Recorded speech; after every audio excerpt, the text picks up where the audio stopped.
Dalam video ini, kita akan membahas stok 2, pengelolaan pemesanan, proses pengelolaan pemesanan. Dengan menggunakan modul stok 2 pengelolaan pemesanan, Anda dapat mengatur proses pengelolaan pemesanan yang diterima perusahaan Anda dan mengatur tiap level proses dari tiap proses pekerjaan. Dan kemudian, menggunakan kode proses untuk mengumpulkan berbagai menu input dalam satu menu slip inputan dan melihat status perkembangan tanpa harus berpindah ke tiap menu. Untuk menggunakan fungsi pengelolaan pemesanan, Anda harus mengatur terlebih dahulu proses pengelolaan pemesanan lewat menu proses pengelolaan pemesanan, dan kemudian ke menu status pengelolaan pemesanan dan membuat ID pesanan untuk tiap pemesanan. Dan nantinya, Anda dapat menggunakan ID pesanan yang Anda buat untuk input slip dan mengelola berdasarkan tiap proses pekerjaan yang sudah selesai dan belum. Klik baru untuk mendaftarkan kode proses pengelolaan pemesanan.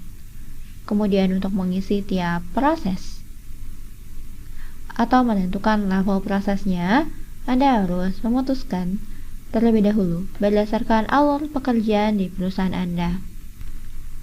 Contohnya, semisal perusahaan Anda memiliki 2 alur proses pekerjaan. Contohnya untuk penjualan barang retail atau barang dagangan.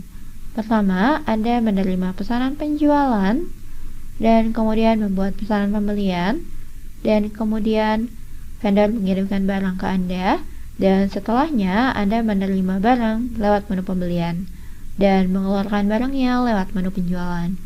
Dan alur kedua untuk produk manufaktur. Pertama, Anda menerima pesanan penjualan dan kemudian memasukkan perintah kerja untuk produk tersebut, dan selanjutnya memproduksi lewat produk masuk dan menjualnya lewat menu penjualan. Jadi untuk 2 alur pekerjaan ini, Anda dapat mendaftarkan kode proses yang berbeda dan mengatur tiap langkah untuk tiap level alur pekerjaan menjadi kode proses pengelolaan pemesanan. Dan sebelum Anda membuat kode proses, Anda harus mengatur nama terlebih dahulu. Ketika Anda pertama menggunakan menu ini, nama menu yang tampilkan dalam bahasa Korea, dan Anda dapat mengubah nama dengan klik pilihan pengaturan langkah nama. Di sisi kiri akan muncul nama menu dalam bahasa Indonesia, dan Anda dapat copy-paste nama menu tersebut ke kolom langkah nama, atau membuat nama baru yang biasa digunakan di perusahaan Anda, kemudian klik simpan. Selanjutnya, kita akan melihat bagaimana cara mengatur alur pekerjaan barang dagangan menjadi kode proses pengelolaan pemesanan. Pertama, buat kode proses dan masukkan nama proses, contohnya penjualan retail, dan atur proses untuk tiap langkah dari alur pekerjaan Anda, dan atur menu proses untuk tiap langkah dari alur pekerjaan Anda, dan atur muatan standar dari tiap menu proses. Klik 2 kali di kolom menu proses untuk memilih langkah 1. Karena langkah pertama dari alur pekerjaan adalah pesanan penjualan, pilih menu pesanan penjualan. Dan atur langkah berikutnya. Langkah kedua, menu pesanan pembelian. Dan kemudian langkah selanjutnya, menu pembelian.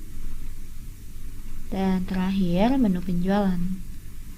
Dan selanjutnya, di bagian muatan standar, mulai dari langkah kedua, Anda harus mengisi muatan standar, karena Anda harus menarik pesanan penjualan untuk membuat pesanan pembelian baru berdasarkan dari alurnya.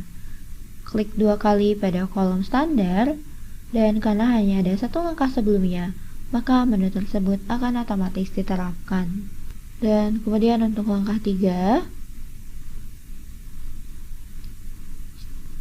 klik 2 kali pada standar muatan, dan karena Anda akan menarik data dari pesanan pembelian atau PO, pilih opsi tersebut. Dan terakhir, Jika Anda akan menarik data dari pesanan penjualan, maka pilih menu ini. Atau jika Anda akan menarik dari slip pembelian, maka pilih menu tersebut. Dan setelah mengatur semua langkah, di sisi kanan di kolom detail, jika Anda klik tombol, Anda dapat mengatur detail dari pesanan penjualan ke pesanan pembelian. Jika Anda centang pada dapat memproses setelah menu yang sesuai dimuat, Anda akan dapat memproses langkah setelah menu sebelumnya selesai. Di bagian standar tampilan saldo, ada kolom yang menetapkan standar dengan menampilkan saldo saat membuat dokumen baru dengan menarik slip sebelumnya, dan saldo dihitung dengan total standar dikurangi jumlah yang dimasukkan. Dan di status jumlah standar, Anda dapat memilih apakah akan menyertakan slip dalam status e-approval, belum dikonfirmasi, dan yang sudah dikonfirmasi saat menghitung saldo.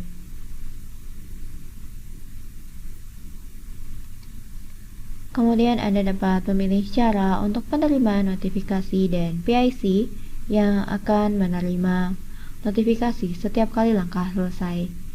Jadi contohnya, jika Anda ingin seorang karyawan menerima notifikasi setiap kali pesanan penjualan selesai, klik pengaturan dan pilih ID,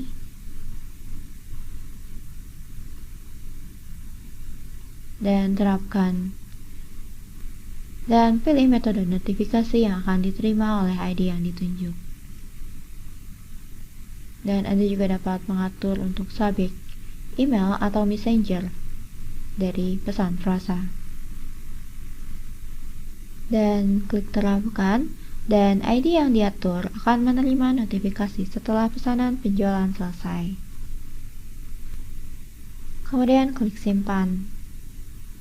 Dan kode proses pengolahan pemesanan akan tampil pada layar. Dan jika Anda ingin mengedit tiap langkah proses pekerjaan, Anda dapat klik pada nama atau kode proses dan mengedit menu, kemudian klik simpan lagi. Dan setelah Anda mengatur kode proses pengelolaan, Anda dapat pindah ke menu status pengolahan pemesanan untuk mengatur ID pesanan dan mengelola status perkembangan tiap ID pesanan.